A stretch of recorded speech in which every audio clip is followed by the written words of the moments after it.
Everyone for attending today, and thanks again to ARDD for this our third year of sponsorship, and I think that it gets better every single year. So we love being here, and we love talking about aging. For those of you who are not familiar with TruDiagnostic, we are predominantly an aging testing company who specializes in DNA methylation-based biomarkers. And today I want to talk about what we're calling epigenetic biomarker proxies. These are a new algorithm sort of type that we think can answer a little bit more about the why or how are we aging. But before we do that, I want to give a little bit more context on who we are. So TruDiagnostic you may know as a direct-to-consumer or a company who offers biological age testing, or you might know us from the Rejuvenation Olympics with Brian Johnson, where we have sort of a competition for the lowest Dunedin pace agers. But we are much, much more than a direct-to-consumer company. That represents less than 2% of our business. And instead, we really want to talk about how the other research that we're doing and some of the research that we've created. The algorithms we actually use in our commercial cohort are all published second-generation algorithms or better. We've done a lot of work even outside of just aging. We'll talk about some of the aging algorithms that we have on our platform, like the Dunedin Pace, the Omic Age, or Symphony Age, but we'll also talk about a couple of the other things that we're doing as well, from phenotypic skin aging clocks to line 1 and human endogenous retrovirus clocks to some really advanced deconvolution metrics as well. So we do a lot more than just aging. We do a lot more than just methylation, and we are committed to research. One of the really unique things about us is that now we have over 100,000 participants in our data set with DNA methylation data on the Epic V1 or better. We've published over 32 studies in the last 3 years and have over 51 university collaborators. So I'm pretty sure everyone here could probably work with some of our data, and we love to share and collaborate. So please reach out to us if that's of interest. But so hopefully you don't think of us as a diagnostic company, but if you need more proof, I'll just let it speak in the words of our probably most esteemed collaborator right here. Oh, no. Well, unfortunately, I don't think it's going to play, but we'll try it maybe one more time. That's not it.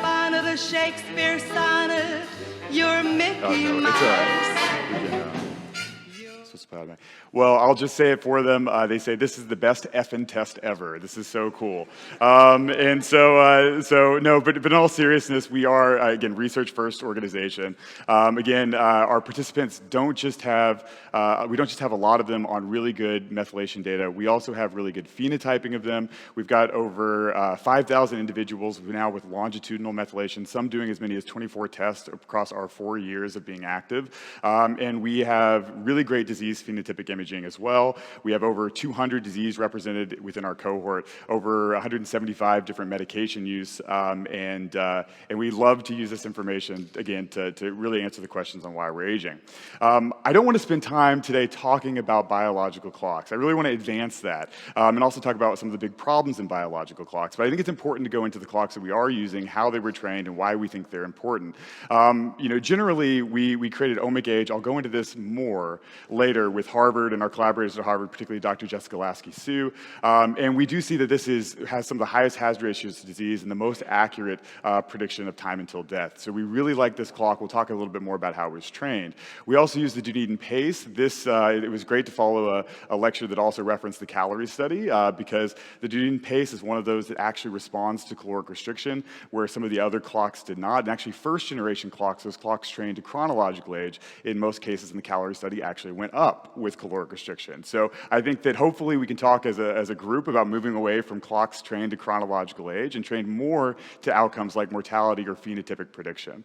But I also like to bring up the Dunedin Pace because it is really correlated to not only lifespan, but also quality of life. And as we deal a lot with physicians, everyone is always interested not just in a longer life, but a higher quality. And here we can see that the Dunedin Pace is pretty exceptional at its relationship to disease-free status, sort of the reduction of comorbidities, and all of the things that make living a little bit better, like how we move about the world, how we think in the world, and even how we look in the world with some of these facial imaging pictures. So we've got that. We also now have Symphony age. A lot of my conversation today will really pick up where Raghav Sehgal from Yale left off, talking about interventions. But I also want to mention Symphony age is breaking down our resolution into aging, and we can see, for instance, that it has the highest z-scores and effect sizes for instance, brain aging clocks leading to higher brain morbidity, and same with things like musculoskeletal clocks and physical function. So those are some of the commercial clocks we really rely on, but we really sell and do most of our work with healthcare providers. We sort of joke that earlier Brian Kennedy was saying that billionaires are the model organism, but it's actually much more than that. And a lot of these clocks are being put into practice every single day by thousands and thousands of physicians who are using really exciting and novel interventions, things like plasma exchange, young plasma, senolytics, stem cells, exosomes, hyperbaric, antiretrovirals, hormones, and multiple different supplement and nutrition programs. And so this is where we're getting our data.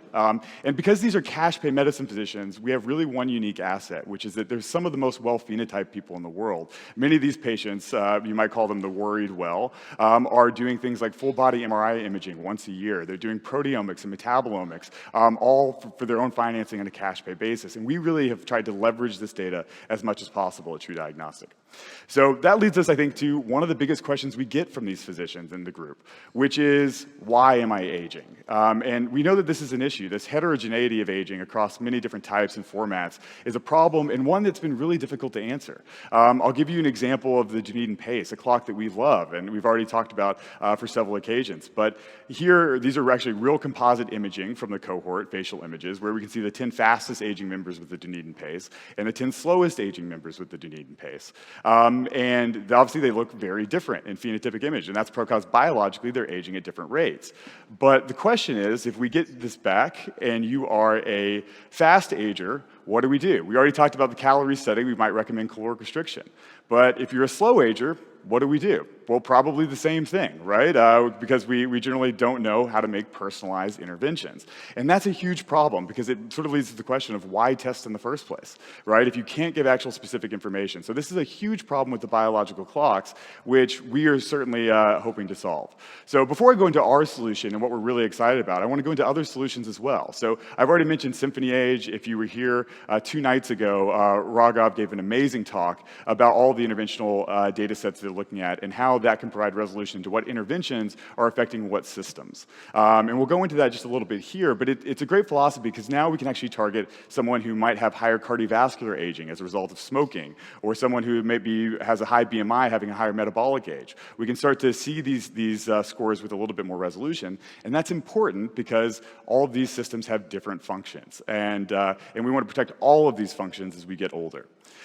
So this is some of the data that Raghav was showing at least earlier as well. And this shows that in particular interventions that we track, and we're about to publish with Raghav and Albert Higgins-Chan on, I think, approximately 75 different DNA methylation longitudinal interventions across all of these epigenetic clocks. But in the case of Symphony age, I want to draw attention to this particular area, which is that we see organ-specific age reductions in things that make a lot of sense. So for instance, in smoking cessation, we see lung ages decrease. We see heart ages decrease. In gastric bypass, we see metabolic ages decrease. And so these things are making sense with resolution. The reason you see metformin being so reductive here is because it was an HIV population, so that context is certainly important.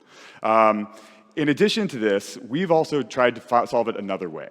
Whenever we set out to offer biological age tests, we really wanted to create one that was best in class, and we thought the best way to do this was to mimic one trend that we saw.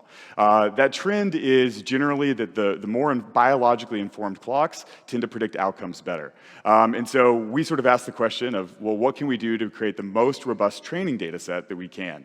And the answer is we sort of measured everything. That's why we call this omic age. In about 5,000 patients, we measured genomics, proteomics, metabolomics, all untargeted. We did some transcriptomics and tried to model this all together.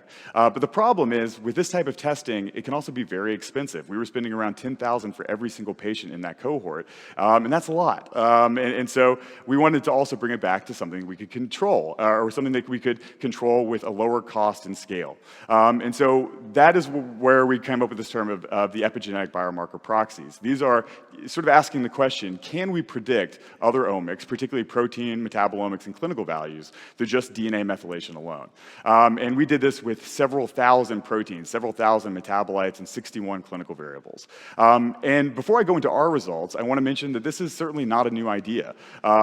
Steve Horvath, in his work with GrimAge, did this with several different proteins. In GrimAge 1 to GrimAge 2, they also added DNA methylation predictors of HbA1c and C-reactive protein. And what that led to was actually better hazard ratios and predictions of disease outcomes, among some other changes that also occurred. And so this has been done in biological age clocks before, but it's also been done as investigations into individual markers. Riccardo Marioni from the University of Edinburgh has also looked at this. He's created from paired methylation data and somologic data, DNA methylation predictors of several different proteins. And in several different studies that they've seen in documented benefit, actually showing higher hazard ratios than even the measured biomarker in many disease subsets.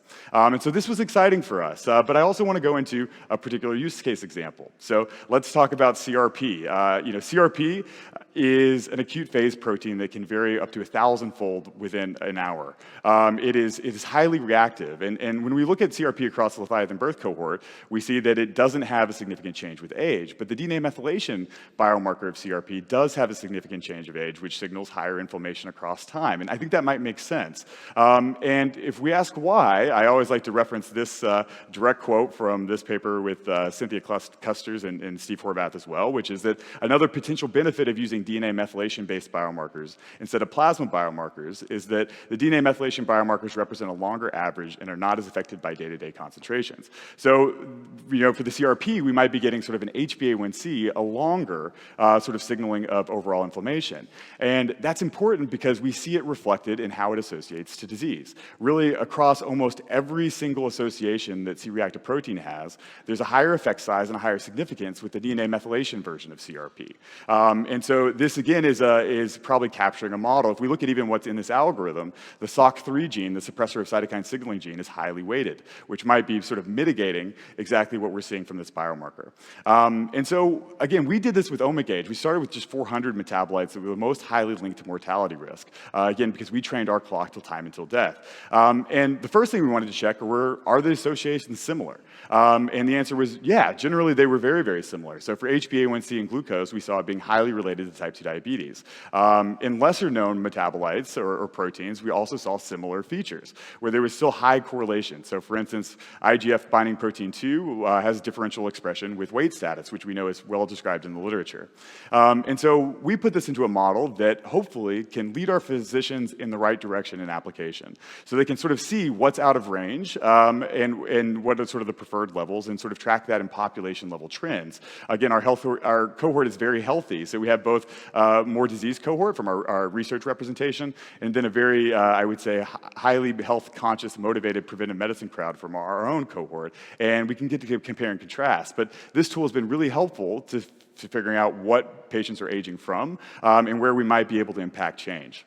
And to prove that out, again, we have more data from the interventional study we're doing with Raghav, and this just uses some of these epigenetic biomarker proxies that are in GrimAge, as well as the ones that are in our omic-age. And what we see, again, makes sense. So whenever we have a smoking cessation intervention, we see smoking pachyur estimation reduced. When we do gastric bypass, we see leptin increase. Whenever we do kidney transplant, we see blood urea nitrogen and creatinine decrease, which again makes sense. So all of these things are sort of matching up. They're changing with interventional associations that we would expect. They have the same classical disease associations we expect. But let's go a step further. So let's start to look at all of we actually just created 1,600 different EBPs. And across these EBPs, we can look at their associations to disease. And we found something very, very interesting, which is those that were significant almost always have higher hazard ratios than their measured metabolite or measured clinical value or protein. So they're either more predictive or more predictive of negative outcomes. So that's for cardiovascular disease, but I can also show you how this looks for mortality. These are some of the ones that we have associated to to mortality risk within our cohort. And again, what we see is generally, except for red cell distribution width, all of these have higher hazard ratios to disease outcomes, especially with mortality and time to death, but almost every outcome. Here you can see what we've associated with the different proteins, just to give you an idea of the scale at which we can do this. And again, to show you that it also matches up with what we know about the clinical literature, we can go into metabolites. So these are the three top effect sizes for the metabolites that we identified with mortality. And all of them are well described in the literature as changes that we see with aging. So for instance, ergothioneine as a supplement or an anti-aging compound affecting the mitochondria, that is shown as protective, and here we see that. In SIRT3 knockout mice, we see increased methylmalonate, which we see here is, or ethylmalonate, which we see here is again well represented. And then in this other study of metabolic dysfunction and frailty, we see a significant association between the beta-citroglutamate in frail old versus non-frail old. And so we think that these can provide a lot of resolution into the how and why we're aging to give us more information about what to do about it. We also want to show that if we look at and compare just the classical biomarkers measured by metabolomics, clinical values of proteomics, that we see very consistent and similar representation on what is significant to disease outcome. For instance, ARDD and xanthine are here, both known sort of causes or correlations with cognitive dysfunction. And we see that here. These volcano plots are extremely similar in representation. We can also do this with mortality, and we see some similar things. But again, in the volcano plots, we do see higher effect sizes with those epigenetic biomarker proxies, which may lead us to speculate they might be both good surrogates as well as used in models to help predict the diseases that they're significantly associated with, and also give us that resolution in a low-cost, scalable method. We also think, though, that this can go beyond just aging. We've seen now that in some of our interventional trials, this might be used as a screening omic tool. You know, again, proteomics, metabolomics require a lot of cost. They require plasma, they require phlebotomy. In some of our ketamine trials, we found, for instance, in a longitudinal ketamine trial, that one of our EBPs that was registered as a significant change was 3-beta-hydroxycholinate, which is a known liver injury marker after ketamine infusion. And so we found this without having to do proteomics or metabolomics, and we have other stories like this as well. We published a study on vegan versus omnivore diets with Stanford, which was also in a Netflix documentary, and what we saw is that the metabolite changes we expect in vegan or vegetarian diets were well represented within this. And so we think that these EBPs could also be used as an omics screening tool to define what metabolites or what proteomics we should be looking at. They're also already going into market in other ways as well, as standalone ways to do personalized nutrition, where we can quantify levels of omega-3s or B vitamins, or vitamins A, D, E, K, where we can look at cortisol pathways, or even supplements directly like urolithin A or spermidine or alpha-ketoglutarate. And so this is already going into the market in several areas. And lastly, I just want to say as well that we also plan to incorporate these into methylation risk scores for disease. Methylation risk scores have started to look really promising. Even some data from UCLA showing that methylation risk scores trained in 700 people were actually beating prediction of UK Biobank polygenic risk scores trained in over 25,000.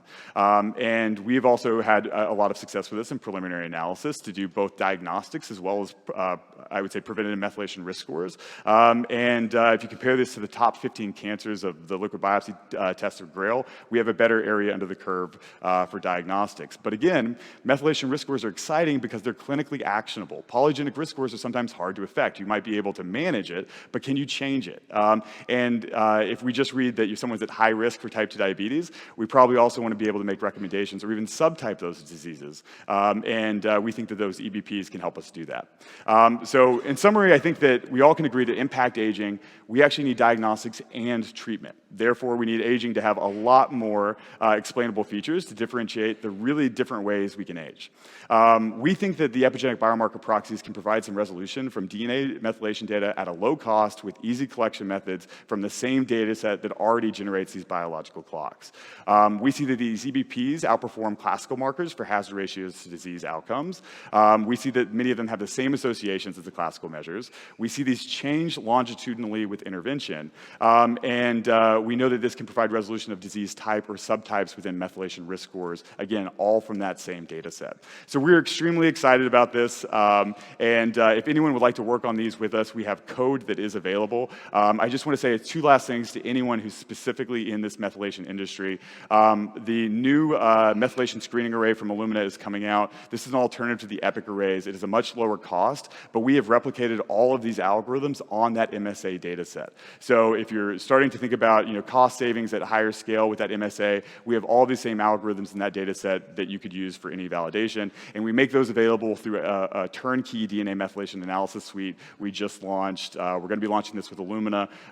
It allows us to go to 52 countries overnight and automates all of the code you would need to do anything from batch processing, hierarchical clustering, principal component analysis, to the EWAS, DMR, DML studies, and all of the different outputs. So if anyone would like to collaborate, certainly reach out, and we'd love to talk a little bit more. But thank you for having me. Thanks for a great talk. We have time for one question. Oh, maybe. Thank you. This is a really fascinating talk. I'm really struck by your comments about the prediction is much more accurate than UK Biobank polygenic score that you can really change because it's DNA. Yeah. I was wondering if you would identify risk group based on their genotypes and try to convert or revert, whatever, yeah. I think that would be really, that's next frontiers, I would say. Absolutely. I think that the combination of methylation and polygenic risk scores will certainly add more resolution to our prediction and should absolutely happen. We don't, by default, collect as much DNA data as we do on the epigenetics, but yeah, that study publication from Thompson at UCLA is excellent for the combination. Okay, maybe one very quick question. Yeah, actually, regarding nutrition, can you compare epigenetic proxies for like a level of a specific polyphenol and the prediction whether taking it, more of it, is important? I think we can quantify relative change. Whether or not we're getting accurate quantitative levels, I think still remains to be seen. But we can absolutely see interventional change with, for instance, vitamins with our epigenetic biomarker proxies of those vitamins. Okay, thank you again. Yeah. Thank you so much.